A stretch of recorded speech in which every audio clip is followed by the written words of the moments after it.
We're so glad you can join us this evening. My name's Mary Ann Mead, and it's my honor to work here at the Southwest Harbor Public Library. I want to take this opportunity to thank the countless community members here and away for supporting the library. We couldn't offer the services and programs that we do without your support, so thank you so very much. Before I introduce this evening's guest, I'd like to just go over a few housekeeping items. We will be recording this event.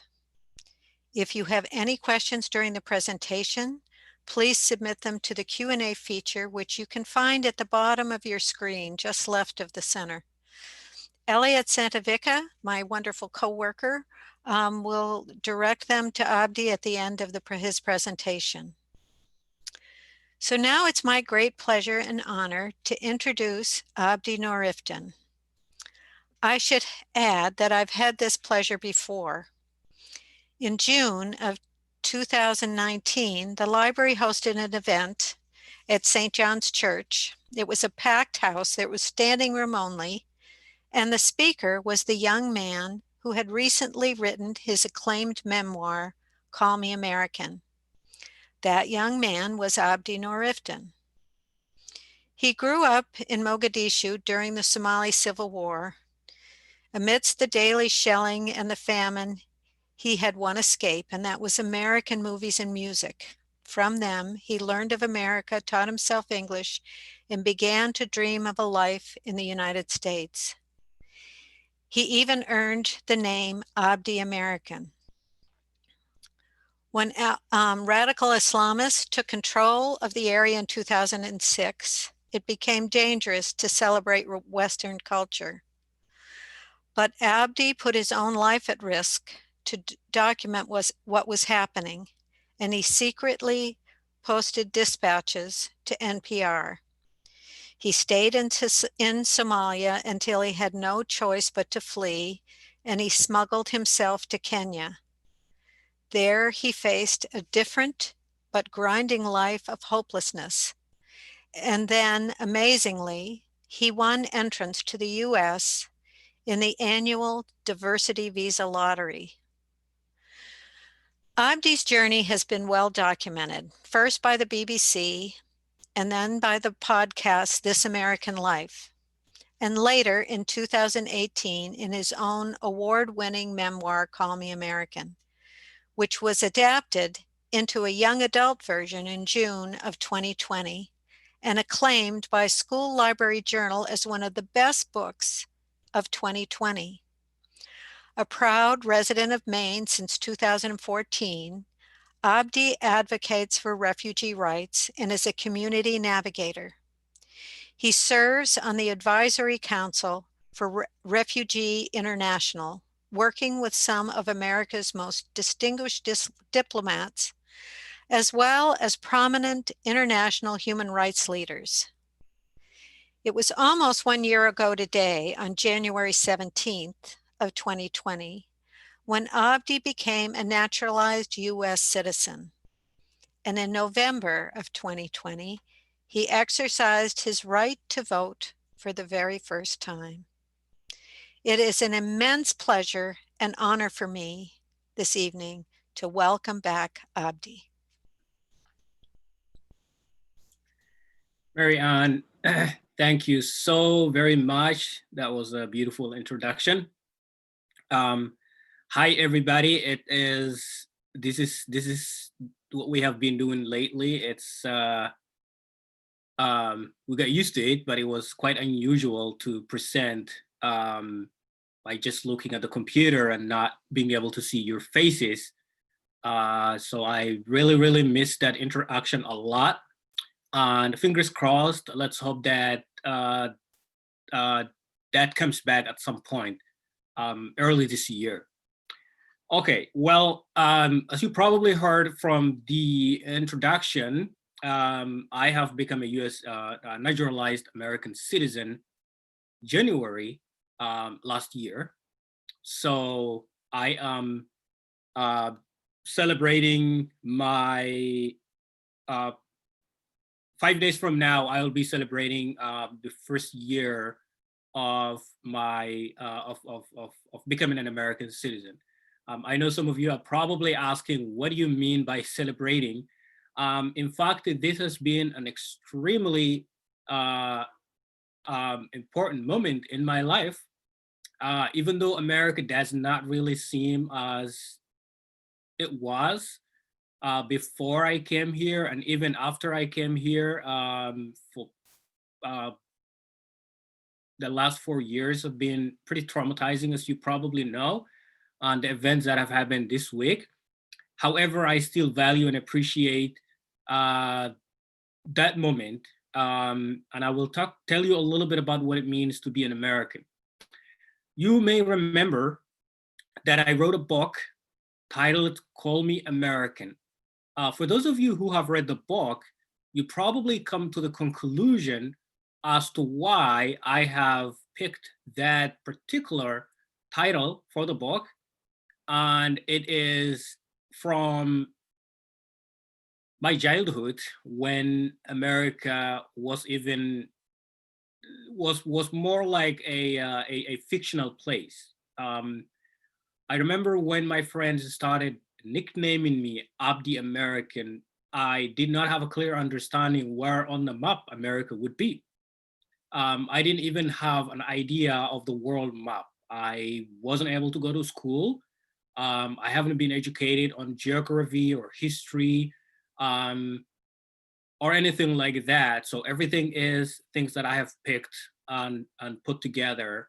And for those of you who have followed my story, America has been these small pieces that I found uh, from different years of my life, and it all began at that little movie theater, and then connected to the first experience of America that I had was its Marines, its army, people with weapons and stuff. And you may remember that I have documented that experience entirely differently than we see our army today.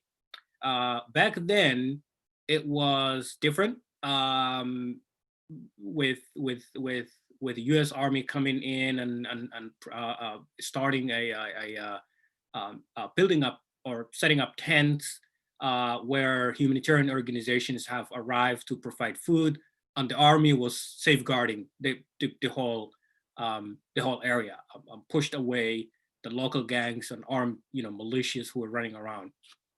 So there's nothing more um, embracing than that moment. You probably can relate to that. And things have changed as I grew up, as like I said, collecting these pieces of America and bringing them together. However, life has ups and downs, and the same way that the American experience had positive, effects and negative effects. Um, my I will not give you everything in the book. There's a lot of stories, but I would like um, to say or start with grown up, learning English and trying to use that power of language to connect with the world. And by basically telling my story, it has mostly worked out. I was able to have connections with the radio and journalists, and my story got out there. Well, that was great. Um, when I applied for a US visa, there were more rejections than approval. Um, and I conclude that the reasons of the rejections have basically been because of my nationality, because of my name, and because of my faith. I'm not even trying to make this up. I try to connect with uh, the U.S. government to try to find out why my case has been put on administrative processing, which is um, one thing that happens when your name is comes up as a suspect, of any group, or that they're trying to find out more about yourself. So they're doing a lot of um, screening or profiling, and it was very scary to find out that that my name has been profiled by the world's powerful agencies, FBI, CIA, and all of that. So imagine a 24-year-old man who's going through that on a country that he has been looking up to for a long time. So those were the moments I wished I wanted the whole world to know that coming from Somalia, for example, which is my native country, does not really mean that you're a terrorist. Having a Somali nationality does not make you a bad person, or should be put in a blacklist. Having the name or the skin color, does not really mean that we are what you see on the media, or we are what you read on the paper. In the last 10 to 15 years, during these, as I became a grown-up person and trying to get to the United States, what you could hear about Somalia was nothing other than piracy and terrorism. You can definitely look back at the paper and the radio podcasts that were coming from that area. It has been perceived that Somalia is a safe haven for terrorism and piracy, and because of that, the neighboring countries have got in. They send their armies. Somalian neighbors: Kenya, Ethiopia, and Djibouti. And then on the other side, it's a long coast. The three countries that neighbor Somalia, as we speak today, 2021, the three of them have their armies deep inside Somalia. What's the main excuse? Fighting terrorism and Al-Shabaab. Al-Shabaab is a Al-Qaeda version of Somalia. So coming out of that world and trying to prove the world that I was a young man inspired by the movies and wanted to really have a happy life and enjoy the freedom, the basic fundamental things that we take for granted every day, the freedom, opportunities to for work, education, and basically enjoy what we have, waking up and going through the plan for the day, which is what I have today. And this is what I have been fighting for a very, very long time. So if you're wondering what the difference is between someone born here and from looking at it from the perspective of someone like myself, as a young boy, I wanted to ride a yellow bus to get to school. It was a dream. It has never happened. I did not live in that part of the world. And as I got here, I took a walk every morning to actually see kids, students riding the yellow buses, and there wasn't a lot of happiness or joy that you can find, and that actually makes me rethink, and I wanted to tell my story in a broader way, more than an hour episode on the radio. Well, so many of you know that the way I got to the U.S. was through the lottery program. I highly recommend anybody who hasn't read the book to pick up the book, because there are so many things that you learn from the American visa and how it applies to different people based on geography, language, faith, and all of that. It actually, as we speak today, is the same. So I hope that helps you. Or you can Google Abdi and the Golden Ticket, this American Life podcast about my story based on winning the lottery and trying to come to the United States. It's also all documented on the radio. So I don't want to tell you more about that. I if you're interested, you can definitely go find out by Googling Abdi and the Golden Ticket, or pick up the book, and you learn more from it. So I would like to sort of talk a little bit about what happened since my book was published, and up to now. For those of you who read the book, I know you're craving for an update. What's happening as we speak.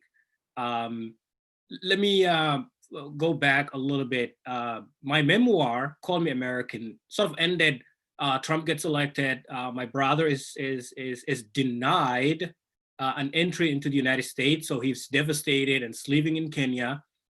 And then my family is back home, so things haven't really been a happy ending. I know so many of you would say, well, individually it's a happy ending because you started from Somalia and you got yourself here. Well, that's really great, isn't it? But in the meantime, Trump's election has really made things completely and entirely complicated because when I landed in the US, August 2014, Trump was not a president and he was not even running.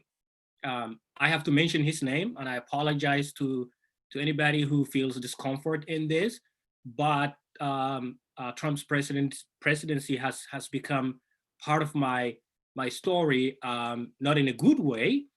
And I think this also applies to almost every other immigrant that lives in Maine. So I came when Obama was still a president. Trump didn't exist. He wasn't running for president. He wasn't running for an office.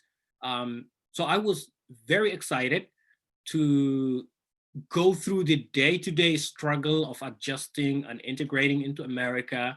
And I can talk a little bit about how that works. It's actually not easy. I think the psychological adjustment is the hardest part. For example, there were times, even as a grown-up man, there were times I felt like a 6-year-old in terms of understanding the day-to-day things. If I needed instructions on how the microwave works, and most Americans that I came across are absolutely generous and very kind, so they explain things in depth, and or the moment we sit around the dinner table and we have a conversation, and most of the Americans, as you may know, are not consciously aware how fast they speak or how frequently they change from one subject to the other. So if we were talking about cats, we're already talking about dogs, and we're already talking about somebody else's rabbit, pet. Or on and on and on. We're talking about movies. We're talking about somebody's story for the day and what happened here, and somebody's frustration with abortion and politics. We're talking about other things. I got confused and my mind could not catch up. So I froze and I stayed there, and I realized that I needed people to slow down, and I needed to just figure out what was going on to myself. Why do I feel this way? And it's mostly related to the language. That's correct. However, that's not the only the only issue. The social life, the social life structure, the day-to-day English, the conversational English, it's really hard, and it takes some time to get adjusted. So 6 months had passed that I could not engage more than 20 minutes of conversation at the dinner table. Beyond that, I would just, my mind would be blank, and it's hard to adjust. So this also applies to school. So somebody like myself who has not been to high school and wants to really get into school, I don't want to talk about the difficult exams that you take and things like that, but at the community college, in the classroom, it's the same. If you are in for an hour of class, I just lose half of it, unless I really record and listen to it 3-4 times. That is the way it was. I'm really glad and lucky that it's not the same right now. I feel like I've really completely adjusted to the way of the conversation, and that I can engage in all kinds of social life, but it hasn't come easily. It's just been a pretty tough adjustment. So that's one thing.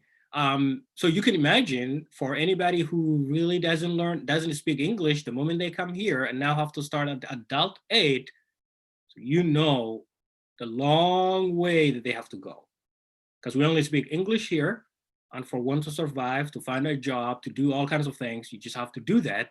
And so many of my friends, Swiss speak, are taking classes at the adult education. And I encourage them to not give up, because there always will be that time that rises, for you to feel belonged, or a participant. So that's one thing. And then with all of that happening, deep in my mind, and the thing that propelled me and made me hopeful was the fact that after I became a US citizen, I would go ahead and petition for my family so that they come and join me here, and then we start a brand new life, the one that we could not find in Somalia. Recreate that here, and for my sister to get here and her kids to find opportunity to go to school, because today they're not going to school, and her oldest daughter is 13 years old and the youngest is 8. So it's really hard, it's really difficult, and I was really looking forward to that, and all of that came to a complete pause, or would I say it all turned into a nightmare. The moment that Trump was sworn in and he took the oath, and the first thing he said was, the travel ban, or Muslim ban, as we sometimes call it. So that's that. Now, what's out there? I think, like every other American, one of the privilege that we have in this country together is that we have the ability to speak up, to tell our stories. A few years ago, I could have been killed for telling my story the way I tell today. So I'm really glad that we still live in a society where I don't lock my door, but I'm also the one who tells that story the way it is. And I'm glad I'm not getting attacked. I'm glad I'm not going to bed every night feeling that somebody's gonna break into my house. If you are ever wondering why are people migrating and going to places, that exactly is what happens. People want to speak, people need freedom, and there are those who are taking away their freedoms. And what happened in America last week and last 4 years is what I saw is exactly that coming. A person, a president, and a group of people trying to take away those freedoms, those things that we have earned when we came here, or threatening us, taking or making us feel, I can't speak, you can't talk, you can't say this. I'm saying this because I know some close friends of mine in Maine who would say, I don't want to say this, because if it ends up on Twitter, I can get targeted by the white supremacists, or or by this group and that group. And whoever expected that could happen in America, and at least not me. I've really never expected that I would fear for my own life by saying what I say and by speaking up. So as I got involved into movements related to racial justice and all of that, I have received incredible, unbelievable messages of hate, racism, and xenophobia. And I remember one time shouting out and saying, "Bingo! I made it. I'm in America, right?" Because that's what happens. You get attacked, and I said bingo because welcome to the new America. That's the new America that I met, where things like that can happen, and I never know what that really means. But it's the way it happened last week at the Capitol. And if that continues with all the arms that people have, if you could get into the Capitol and sit in a senator's office, I basically, that could happen to me. It's a lot easier. So if you're ever wondering what my feelings are, it's just that I worry. My mom called me a couple days ago, and she said, "What is this? Are you safe? Are you okay?" So my mom asking me if I'm safe in America, because the image that she has received was absolutely freaking and scary. and the local radios and the local papers are translating everything in a difficult language. So that is, I don't want to take the whole time. I'm sure that a lot of you have questions, but I would like to say that we are working on a documentary based on Call Me American, and then as things happen, I'm definitely taking notes. I have just finished writing a second book, but that second book now is fresh again because I have to add all the details that are just happening. I'm glad we haven't published it. There's a lot that happened in the country, and particularly for myself, as I wake up, as I worry what's going to happen to my family, and how will the new administration help, change the situation from the previous administration. Will I be able to get my mom here? So now, the clock is ticking. I would like to also say that now that I voted to get a president out and another president in, I think I have completed another giant step towards the Americanization, or exercising the fundamental rights and responsibilities that we have in this country. And I'm very proud of that. That not only a president, that we have also elected our local representatives, and that I will keep this power to myself as long as America is safe, and that I hope my voice will continue to be part of the change that will happen in this state as well as in the country. All right. So let's open to questions. I would love to actually take questions and respond to those questions if there are any. Should I look at the Q&A? Let's see. Or here's Elliot. Hi. We've gotten quite a few questions in the Q&A. So the first one was about your family and if you had hopes for making new plans for them to hopefully immigrate with the new administration, if there's hope for change in administration policies. Who asked that? May I ask the name? Is that Charles? It was Mike Gumbrone. Oh, Mike. Okay. Hi, Mike. I have covered a little bit of that in my talk, but also to respond to you, yes, that's one thing I am so much looking forward to. I know my mom's perspective of America has changed, and now she's not as enthusiastic as she was. Unfortunately, that's one of the damage that Trump has done. But I'm trying to tell her that what you hear on the news, political wise, is completely different from the day-to-day Americans. I come across Americans who love their country and who want to get someone who looks like racist out and get somebody else in. So I'm really hoping and looking forward to getting that happen. I know it's very difficult at the moment, mostly because to come to the US, my family have to register as refugees, and they cannot do that in Somalia. So they have to go somewhere else. And Kenya actually built a wall between Somalia and Kenya. I know that's something many of you don't know, but I think they were inspired by Trump, and that they believe it's going to stop migration.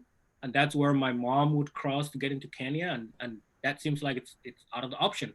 So we'll think about other ways. I'm not very sure what I'm going to do yet, but we'll have to see. Mm-hmm.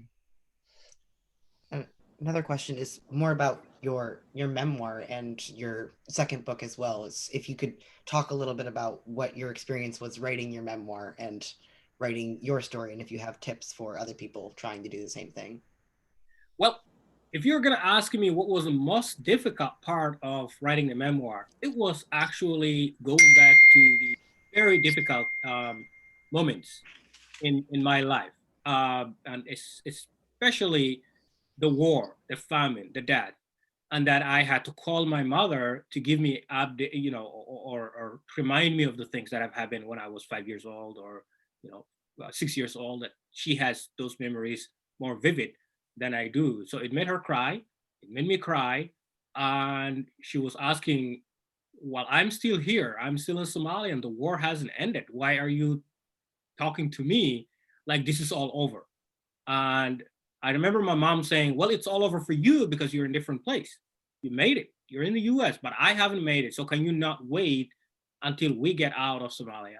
And I remember hanging up a lot on the phone and rethinking if it was actually the right time for me to write a book or if it was not. And then the campaign began in 2016 with one president,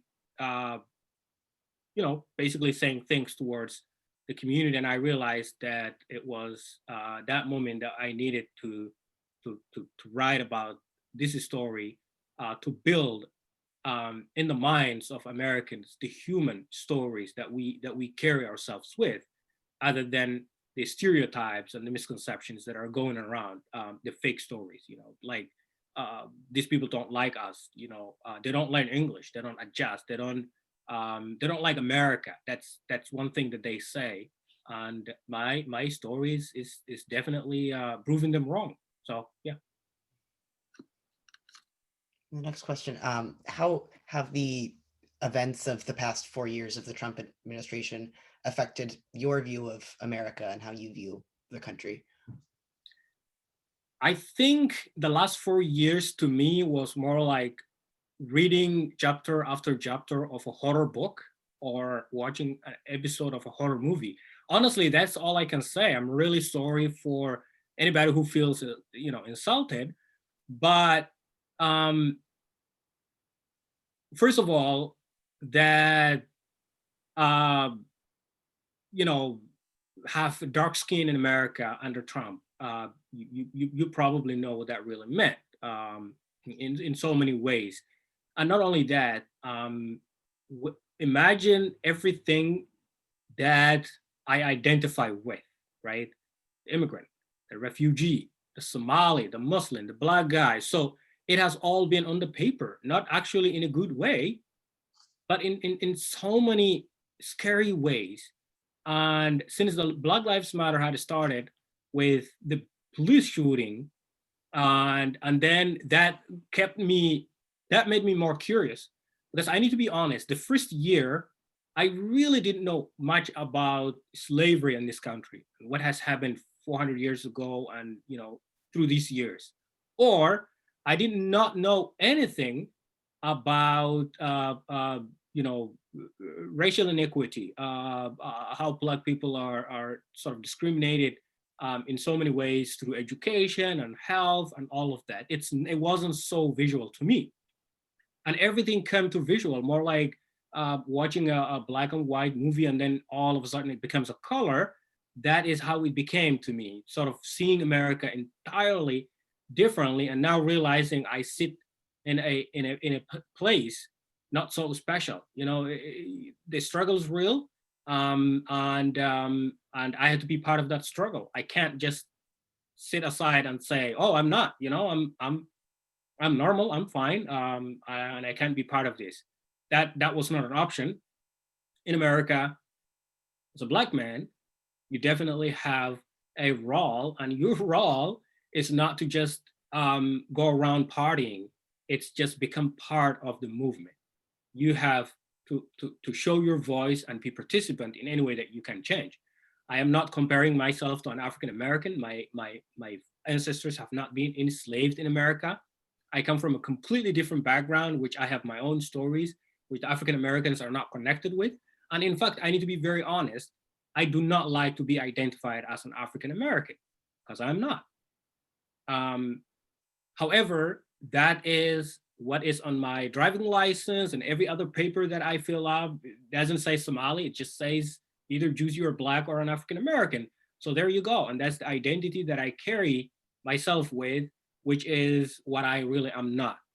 And so most of you, I think, know that African Americans, like the singer said, have been stalling from Africa and brought here. And now they can't, they really, a lot of them have completely disconnected themselves from the continent. There's no family relationship or anything like that they can remember. I know exactly where I was born. I still smell the air of where I was born.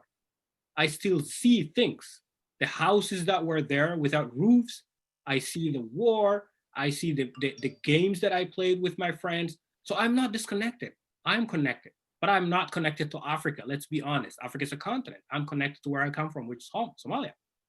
So I prefer Somali American other than anything else, but that's not what you find.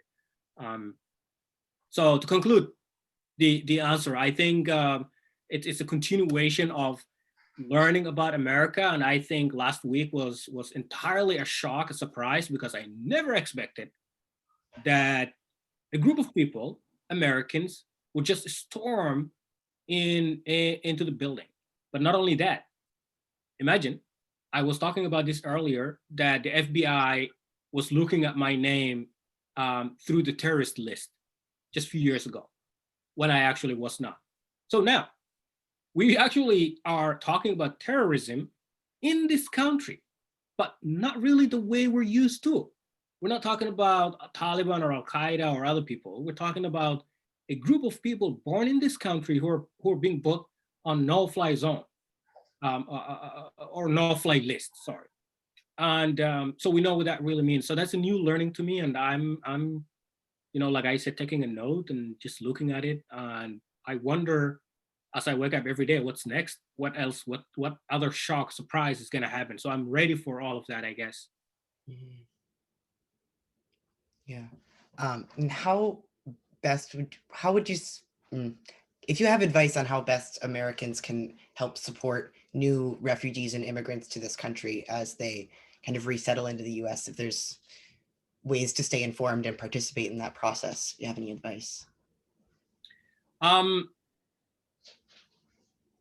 would like to say a little bit about that. I think for most of you, you may not know this, but what happens exactly when an immigrant for the first time lands at the airport? Let's say Maine does not have an international airport, like Boston is where one lands, right? That is where it all begins. You get fingerprinted, you're meeting the officers, you're signing documents, and welcome to the United States. And that's where it all begins. I think most of the people carry their experiences from there, because now you have realized that everything that you brought with from wherever you come from will not mean that much here. You just have to get used to the new food. You have to get used to the bus system if you're living in a big city, or the train system. And if you're living in the wilderness, more like Maine, you have to drive around and get yourself to places and just avoid bothering your neighbor,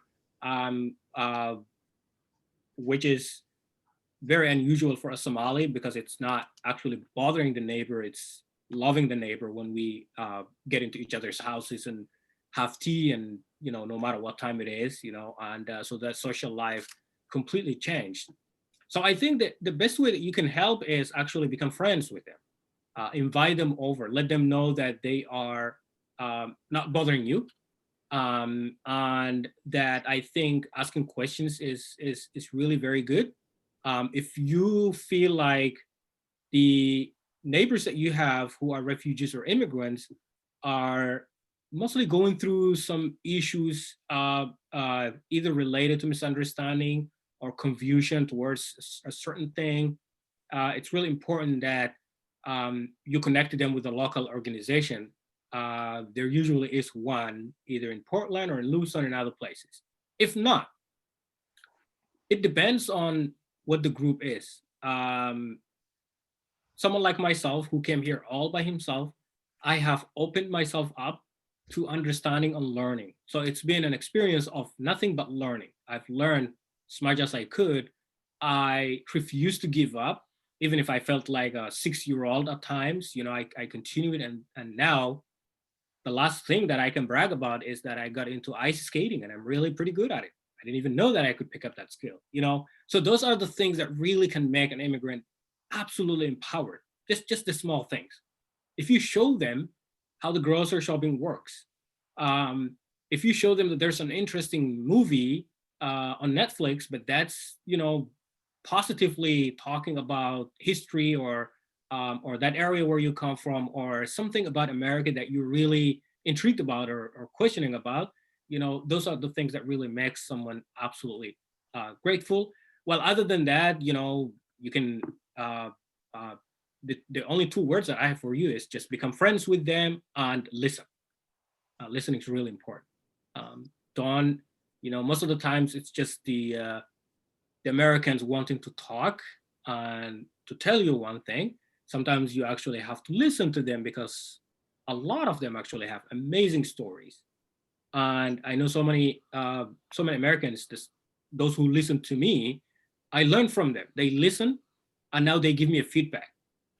Things that you liked about my book, how you connected with my mother. What do you think about my brother? Where is he now? Those are the kind of things that really creates the bond, because now somebody cares, somebody's really listening. And I think it applies to every other immigrant as well, and refugees. What is your connection like these days with the Maine family that you first were welcomed by? Our connection is that I am their son and they're my family. That is actually our connection. Where do I, for example, where do I go on Christmas? Mm-hmm. Okay, two things. I had to choose if I wanted to celebrate Christmas or not. For those of you who don't know, majority of the Somali immigrants do not celebrate Christmas. If you didn't know this, now you know it. Why? I think a lot of them associate Christmas to Christianity. And I could have done that, but no. I have a family in Yarmouth, Maine, who are not even Christians. They actually are not Christians. They're Quaker. And some of them are Buddhist. And, and there's Buddha sitting in the bathroom. It's one of the things that really, my eyes were going big when I first came. However, now that they have completely respected my faith, that if I need to pray in the kitchen, they would just disappear and give me a minute. That's what happened in the first few days. And it was some of the things that really connected me with this family. The respect, the listening, the love, the explanation, that if they felt like something was wrong, they would come up and have a conversation. Because I lived in their house, right? And that has connected us very, very deeply. And this is a family that I only met online, and they heard my story. So our connection now is that I feel completely comfortable behaving like their son when I'm in the house. I open the fridge, pick up whatever I need. I can have 3 eggs or 4 eggs, doesn't matter. There were times that I could only have 1 egg. I was worried that if I have 2, I could get yelled at. Those times are gone. Now, I can stop by the grocery store and I know exactly what they like. I know exactly what Sharon likes. I know what Gip likes. I know what Natalia likes, the things that they like. On Christmas, I know what to get for them. I don't have to question anymore. I know what to do about gift wrapping. I know what exactly happens on the morning of Christmas. I know what we do, the pancakes, the conversations, things like that. And it makes me really happy in that side of America. And I hope, I'm trying to encourage many Americans or immigrants to do the same. When it's Eid, which is the Muslim holiday for us, right after Ramadan, I'm really hoping that many Americans get into it, get to understand the celebration, come hang out, just have a cookie, just see how it goes. I haven't seen that happening a lot with all the 6 Eids that I have attended in Maine. It's mostly overcrowded with immigrants and people from backgrounds of a Muslim faith.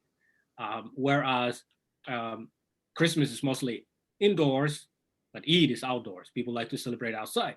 And so I hope, for those Americans who know about it, well, I have seen some journalists taking pictures. So those were the few white people that I had seen in the Eid.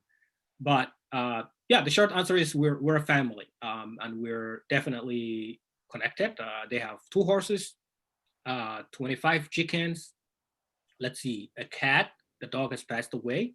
The dog that I mentioned in the book, Lacey, is no longer.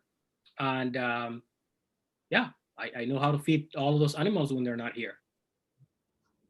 Right. And the last question we have is from Charles. He was hoping you could revisit this story of hopefully reuniting with your brother in Vermont, if that's still a plan. Was that Charles? Charles, yeah. Hey, Charles. Charles, I think I remember you. So, well, first of all, my brother is in Canada. Okay, so that's the best news. He's made it. He's in Toronto. The library visit has not really happened due to some advice that we have received from local members in the community. I think Iranian family did the same thing, and the library decided to not really have people meeting from country to country in the library. So that really fell through. But the good news is I drove all the way from Maine to Toronto. So I met my brother and I had a great time with him, even though the Canadians only give me 48 hours to leave the country. But I had a good time with him and his family. All right. Well, that was all the questions we had in the Q&A chat. So thank you so much. Great. This has really been wonderful. Abdi, I hope while next time you're in Southwest Harbor, you find us and we can talk and listen. I appreciate it. You're my really friend. Yeah. Well, we feel the same way about you. And we can't thank you enough for joining us this evening. And, you know, this is, we can only imagine how unsettling the recent events have been for you. We know how they've been for us.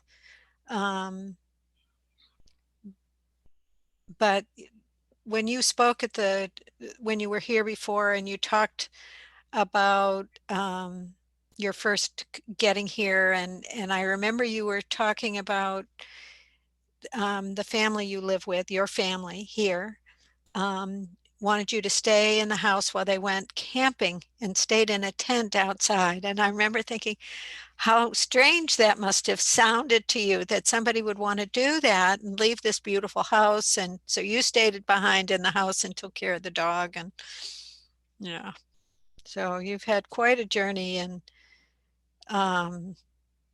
we love you and we hope you'll stay connected with us. So. I will. I love you all, everybody who attended. Thank you so much. And when the world gets better, I would love to come back. Always. Okay. Well, local guy. Don't wait till the world gets better. Okay. Come back. Well, you know, we're still here. We can wear our masks and, you know, yeah. Okay. You're only 3 hours away down there in Yarmouth. So I'm not that far. Yes. Yeah. Yeah. And we're glad you're in Maine. So Stay safe, everyone. Thanks, everyone, for joining us this evening. And take good care of yourselves. Stay safe and be kind, as Dr. Shaw says. So.